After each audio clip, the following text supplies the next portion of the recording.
What's going on, man? Welcome back to the basement.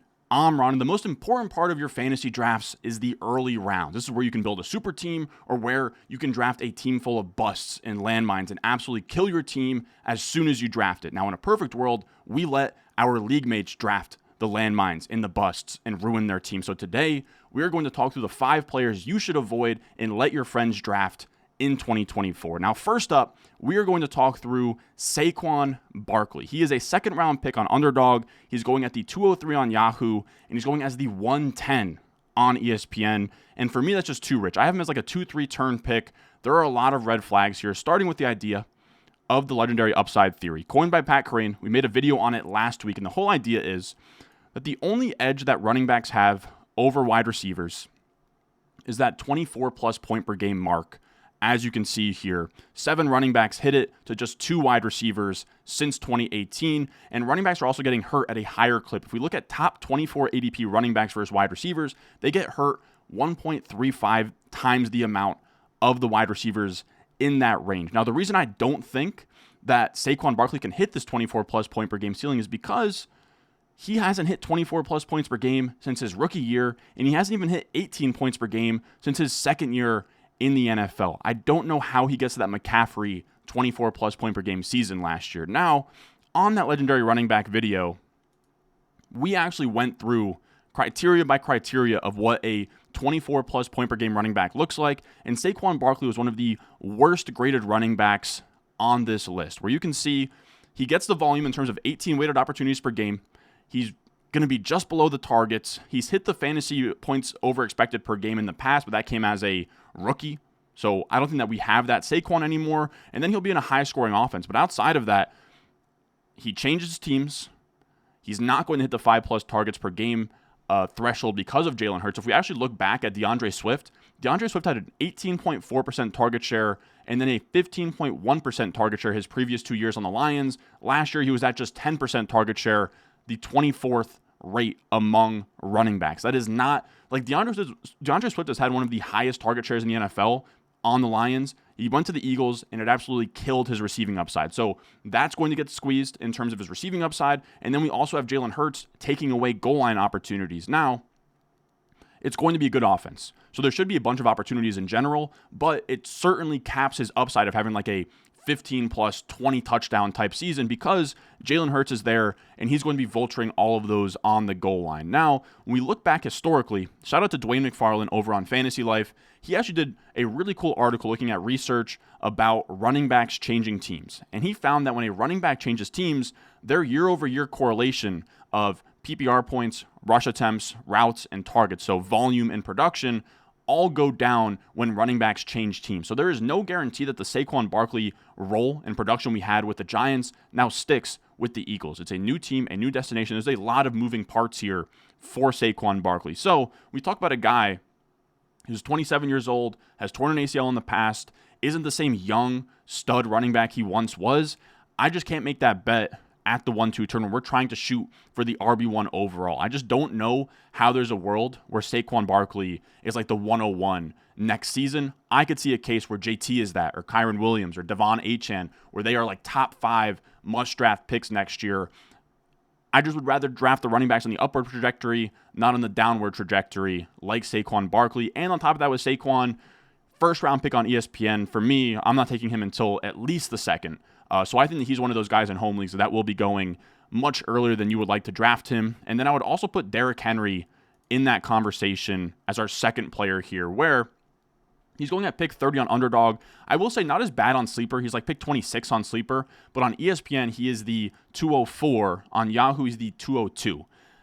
I can't get there. That is a lot of faith. Now, what people love to point to with Derrick Henry are these splits. Now, I do want to say, he is one of these running backs changing teams, right? We just talked about it with Saquon. This still applies to Derrick Henry, but people want to point to, well, when the Titans won games, Derrick Henry balled out, right? He was at a 19.85 point per game rate when he was winning games with the Tennessee Titans last year, just 11.6 points per game in losses. The thing is that even if you give the Ravens their 10.5 win total, which is what Vegas has them projected in terms of their wins, if you use these numbers and you give him 10.5 wins instead of 6 wins like they had last year on the Titans, that still only gets him to 16.7 points per game, which would have been behind ETN or right next to ETN as like the RB7 or RB8 in points per game. That is not the RB1 overall upside we're shooting for, especially in the early second round.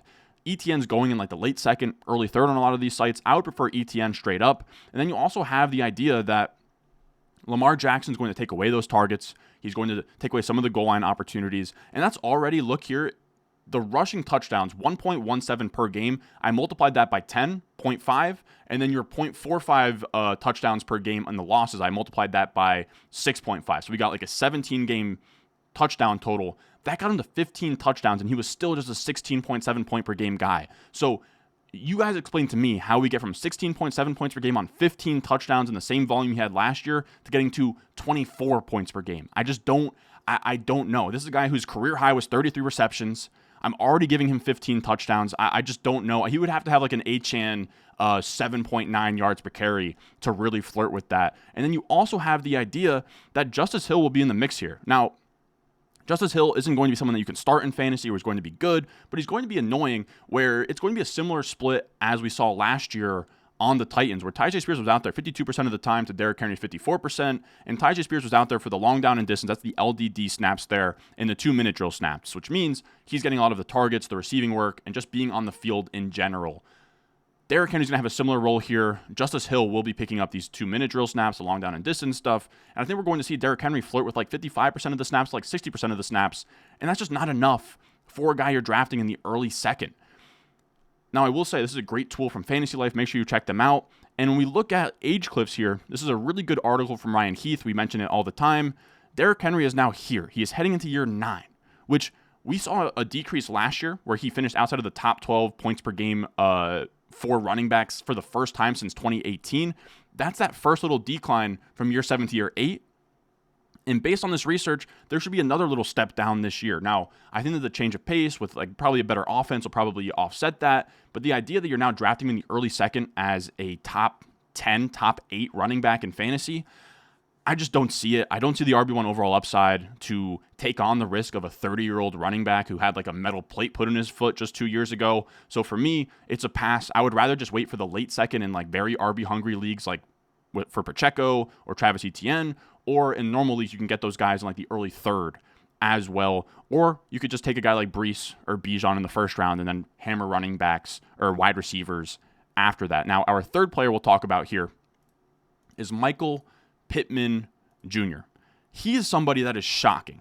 I get told all the time, Ron, underdog ADP does not reflect my home league. It's too wide receiver hungry. I think that there's some merit to that. Now, I will say, make sure you check out Underdog Fantasy. They are the best. You can go on there, practice for your home league, where Malik Neighbors is like a 301 pick on there, and your home league's Malik Neighbors is going to go in the early 4th. And you can just kind of condition your brain for, okay, these players should not be available when you're on the clock in the 4th round, 5th round of your home league. And you see all these guys that are going way early on Underdog. You can then scoop up all the values. And it's a great way to just to get into drafts. They're quick drafts. You can do like $5 a pop. Just get a really nice overview for what the landscape looks like before your first home league draft, because practice makes perfect. So make sure you check them out.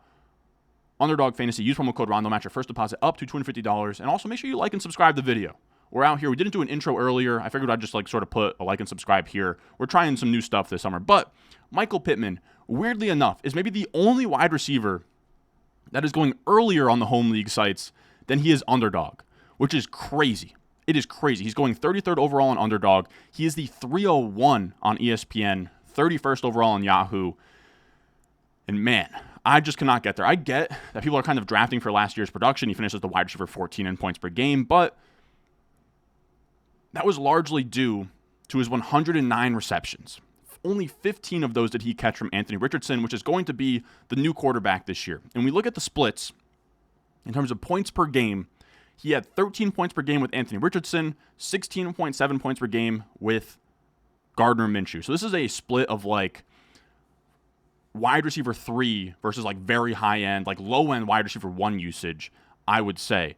The issue is that now we have Richardson. Gardner Minshew is gone, and the issue with Richardson is that he's somebody that likes to push the ball downfield. In that draft class with Stroud and Bryce Young, he had a higher average depth of target in college than both of those guys. He was pushing the ball down the field 11.5 yards in college. Now, I didn't use his NFL numbers because we just don't have a big enough sample for Richardson, but Michael Pittman's career ADOT in the NFL is 8.6. For reference, Jarvis Landry's career ADOT is 8.1. Again, Richardson's college ADOT was 11.5. He likes to push the ball downfield. He has a huge arm.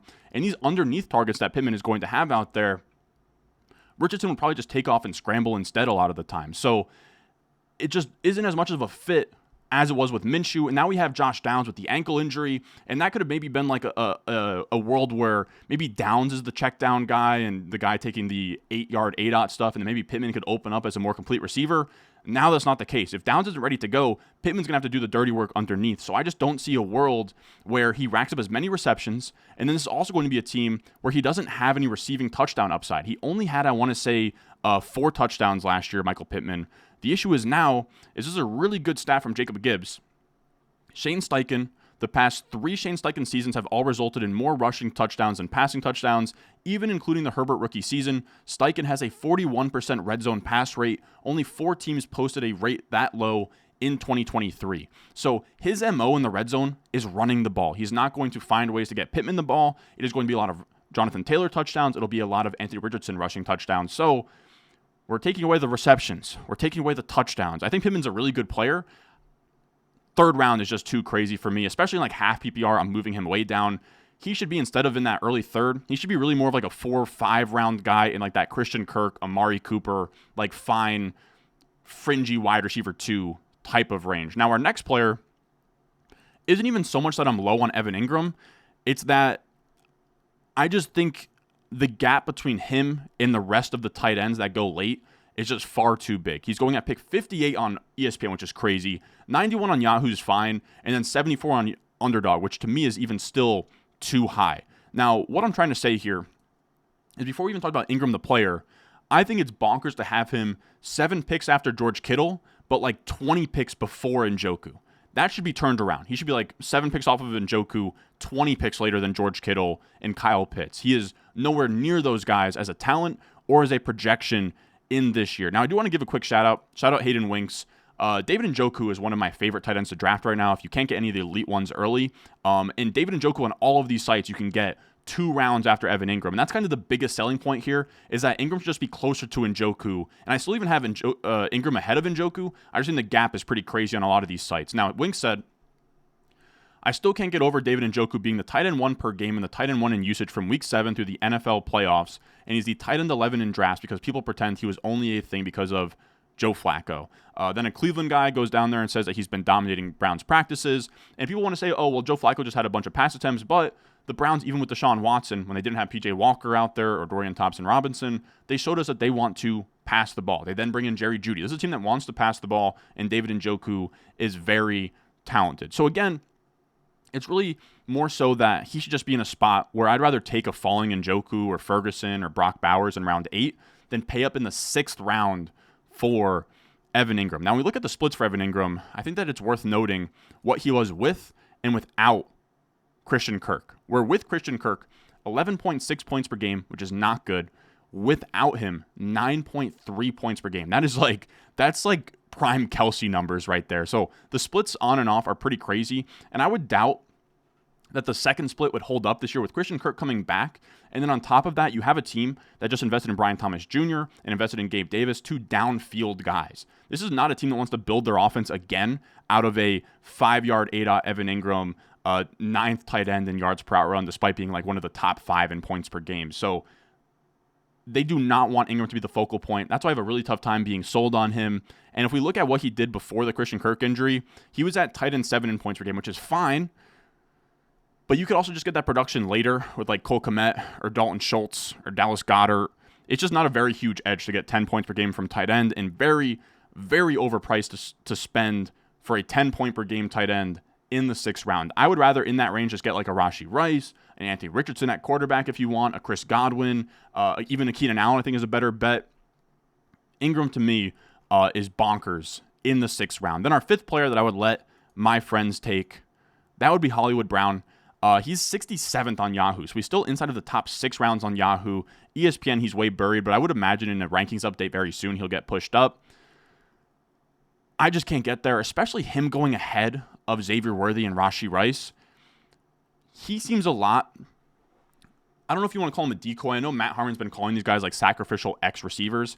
That's where he fits for me. He gets brought in on less money than Gabe Davis, Darnell Mooney, Curtis Samuel, all of those guys. Takes less money, goes to the Chiefs, and you can be like, okay, it's like a chasing a ring type of deal. Okay, but this is a guy whose yards per out run has declined every single year of his career. And then his reception perception, shout out to Matt Harmon last year, was brutal. 17th percentile against man, 51st first zone, 37th first press. Across the board, absolutely brutal.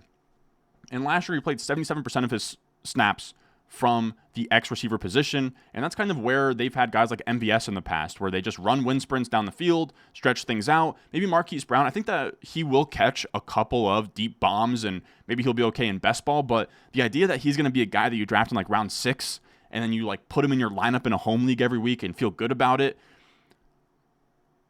I just don't know. And when we talk about this X receiver position, Jacob Gibbs pointed this out. When you look at wide receivers lined up at X and you look at their yards per out run, it is a really bad look for where you see Hollywood Brown. He is there in terms of yards per out run after Justin Watson, MVS, Brandon Cooks, Zay Jones, Quentin Johnson. These guys are pretty across the board your decoy X receivers, and it wouldn't shock me if Marquise Brown got shoved into that same role that MVS was on the Chiefs. Again, I think for best ball he'll be okay, but I still even think on like underdog in the 5th or 6th round, that's still too much. To me, he's more of like a, I don't know, kind of like a Jameson Williams that is like an 8th, 9th round guy that you're just hoping for big spike weeks, but I'm just not that crazy about him, especially because the injury history is very real.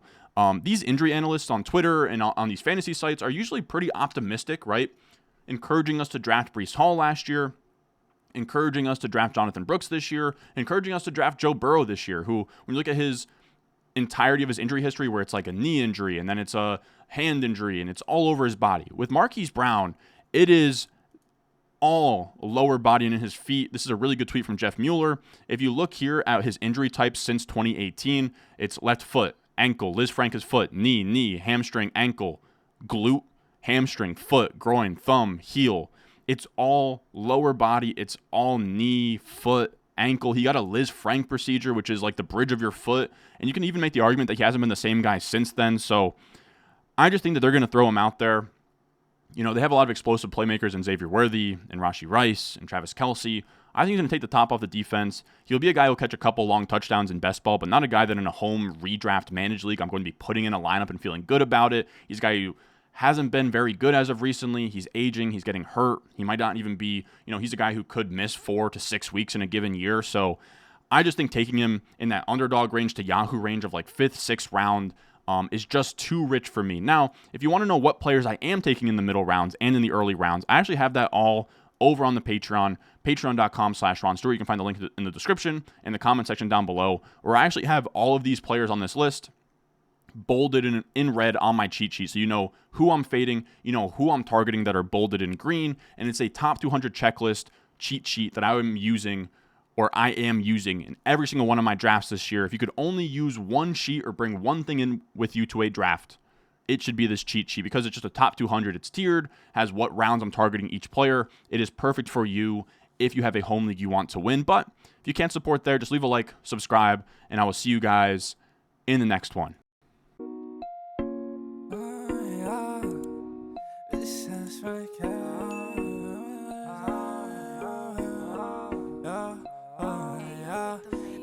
Stones, like this froze, ice cold, ice around my body like I'm